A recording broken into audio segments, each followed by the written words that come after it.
بسم اللہ الرحمن الرحیم۔ حضرت سیدنا حسن بصری رحمۃ اللہ علیہ کے دست مبارک پر ایک ایسے کفن چور نے توبہ کی جس نے تقریباً 2200 کفن چرائے تھے۔ حضرت سیدنا حسن بصری رحمۃ اللہ علیہ کے دریافت کرنے پر اس نے 3 قبروں کے واقعات بیان کیے۔ اس نے کہا کہ ایک بار میں نے ایک قبر کھودی تو اس میں ایک دل دہلانے والا منظر دیکھا۔ کیا دیکھتا ہوں کہ مردے کا چہرہ سیاہ ہے، پاؤں میں آگ کی زنجیریں ہیں اور اس کے منہ سے خون اور پیپ جاری ہے۔ نیز اس قدر بدبو آ رہی تھی کہ دماغ پھٹا جا رہا ہے۔ یہ خوفناک منظر دیکھ کر میں ڈر کر بھاگنے ہی والا تھا کہ مردہ بول پڑا، کیوں بھاگتا ہے؟ آ اور سن کہ مجھے کس گناہ کی سزا مل رہی ہے۔ میں مردے کی پکار سن کر ٹھٹک کر کھڑا ہو گیا اور تمام ہمت اکٹھی کر کے قبر کے قریب گیا، اور جب اندر جھانک کر دیکھا تو عذاب کے فرشتے اس کی گردن میں آگ کی زنجیریں باندھے بیٹھے تھے۔ میں نے مردے سے پوچھا، تو کون ہے؟ اس نے جواب دیا، میں مسلمان ابن مسلمان ہوں، مگر افسوس میں شرابی اور زانی تھا اور اسی بدمستی کی حالت میں مرا اور عذاب میں گرفتار ہو گیا۔ کفن چور نے ایک اور واقعہ بتایا کہ ایک مرتبہ جب کفن چرانے کی غرض سے میں نے قبر کھودی تو ایک کالا مردہ زبان نکالے برہنہ کھڑا ہو گیا۔ اس کے چاروں طرف آگ لپک رہی تھی۔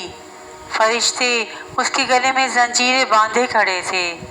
اس شخص نے مجھے دیکھتے ہی پکارا، بھائی میں سخت پیاسا ہوں، مجھے تھوڑا سا پانی پلا دو۔ فرشتوں نے مجھ سے کہا، خبردار اس بے نمازی کو پانی مت دینا۔ پھر میں نے ہمت کر کے اس مردے سے پوچھا، تو کون تھا اور تیرا جرم کیا ہے؟ اس نے جواب دیا، میں مسلمان تھا، مگر افسوس میں نے اللہ عز و جل کی بہت نافرمانیاں کی ہیں اور میری طرح بہت سے لوگ عذاب میں گرفتار ہیں۔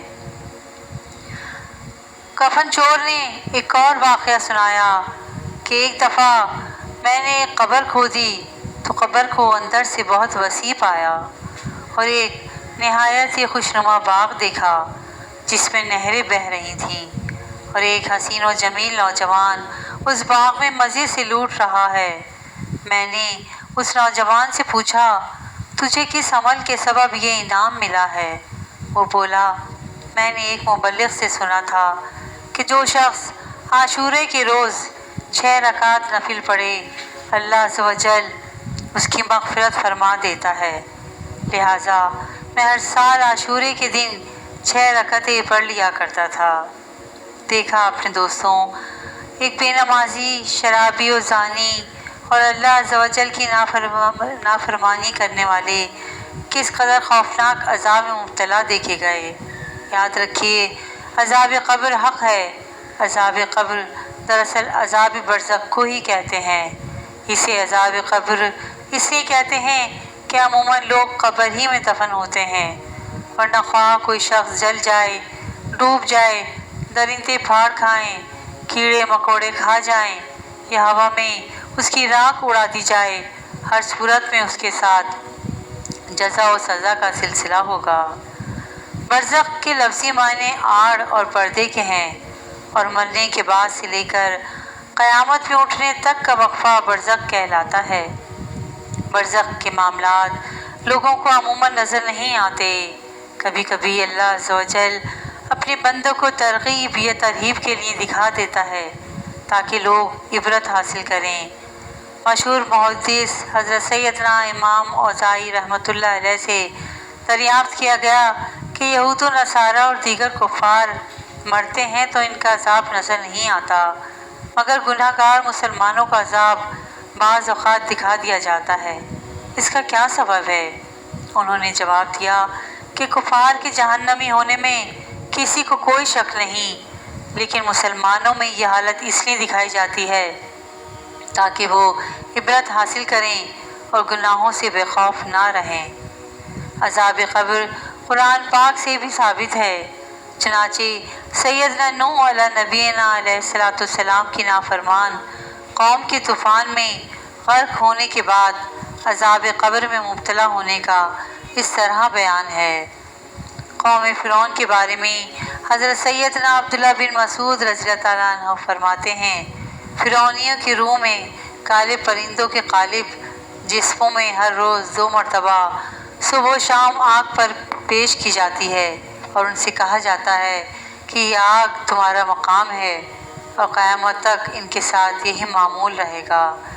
اللہ عز و جل فرماتا ہے، آگ جس پر صبح و شام پیش کیے جاتے ہیں۔ منقول ہے کہ ایک شخص جنگل میں جا رہا تھا، شیطان بھی اس کے ساتھ ہو لیا۔ اس شخص نے دن بھر میں ایک بھی نماز نہ پڑھی، یہاں تک کہ رات ہو گئی۔ شیطان اس سے بھاگنے لگا۔ اس شخص نے متعجب ہو کر بھاگنے کا سبب پوچھا تو شیطان بولا، میں نے عمر بھر میں صرف ایک بار آدم علیہ السلام کو سجدہ کرنے کا انکار کیا، تو ملعون ہوا، اور تو نے آج 5 نمازیں ترک کر دی۔ مجھے خوف آ رہا ہے کہ کہیں تجھ پر قہر نازل ہو اور میں بھی اس میں نہ پھنس جاؤں۔ کفن چور نے ایک اور واقعہ سنایا کہ جب میں نے کفن چوری کرنے کے لیے قبر کھودی تو مردے کا منہ قبلے سے پھرا ہوا تھا۔ میں خوف زدہ ہو کر جوں ہی پلٹا کہ غیبی آواز نے مجھے چونکا دیا۔ کوئی کہہ رہا تھا، اس مردے سے عذاب کا سبب دریافت کر لے۔ میں نے گھبرا کر کہا، مجھ میں ہمت نہیں، تم ہی بتاؤ۔ آواز آئی، یہ شخص شرابی اور زانی تھا۔ پھر میں نے دوسری قبر کھودی تو ایک دل دہلا دینے والا منظر میری آنکھوں کے سامنے تھا۔ کیا دیکھتا ہوں کہ مردے کا منہ خنزیر جیسا ہو چکا ہے اور طوق و زنجیر میں جکڑا ہوا ہے۔ غیب سے آواز آئی، یہ جھوٹی قسمیں کھاتا تھا اور حرام روزی کماتا تھا۔ تیسری قبر کھودی تو اس میں بھی میں نے خوفناک اور بھیانک منظر دیکھا۔ مردہ گدی کی طرف زبان نکالے ہوئے تھا اور اس کے جسم میں آگ کی کیلیں ٹھکی ہوئی تھیں۔ غیبی آواز نے بتایا کہ غیبت کرتا تھا، چغلی کھاتا تھا اور لوگوں کو آپس میں لڑواتا تھا۔ چوتھی قبر جب اس کفن چور نے کھودی تو اس نے بتایا کہ میری نگاہوں کے سامنے ایک بے حد سنسنی خیز منظر تھا۔ مردہ آگ میں الٹ پلٹ ہو رہا تھا اور فرشتے آگ کے گرزوں یعنی ہتھوڑوں سے مار رہے تھے۔ مجھ پر ایک دم دہشت طاری ہو گئی اور میں بھاگ کھڑا ہوا، مگر میرے کانوں میں غیبی آواز گونج رہی تھی کہ یہ بدنصیب نماز اور روزہ اور رمضان میں سستی کیا کرتا تھا۔ جب کفن چور نے 5ویں قبر کھودی تو اس کی حالت گزشتہ 4 قبروں سے بالکل برعکس تھی۔ قبر حد نظر تک وسیع تھی اور اندر ایک نوجوان چاند سا چہرہ چمکتا ایک تخت پر بیٹھا ہوا تھا۔ غیبی آواز نے بتایا اس نے جوانی میں توبہ کر لی تھی اور نماز روزے کا سختی سے پابند تھا۔ دیکھا اپنے پیارے دوستوں کہ خوف خداوندی عز و جل سے ڈریے، لرزیے۔ اللہ عز و جل کبھی کبھی قبر کے مناظر اور یعنی برزخ کے حالات اس لیے دکھاتا ہے تاکہ لوگ ان سے درس عبرت حاصل کریں اور گناہوں سے بچنے کا سامان کریں۔ استغفر اللہ، استغفر اللہ، استغفر اللہ۔ اللہ پاک ہمارے گناہوں کو معاف فرمائے اور ہمیں نیک کام کرنے کی توفیق عطا فرمائے۔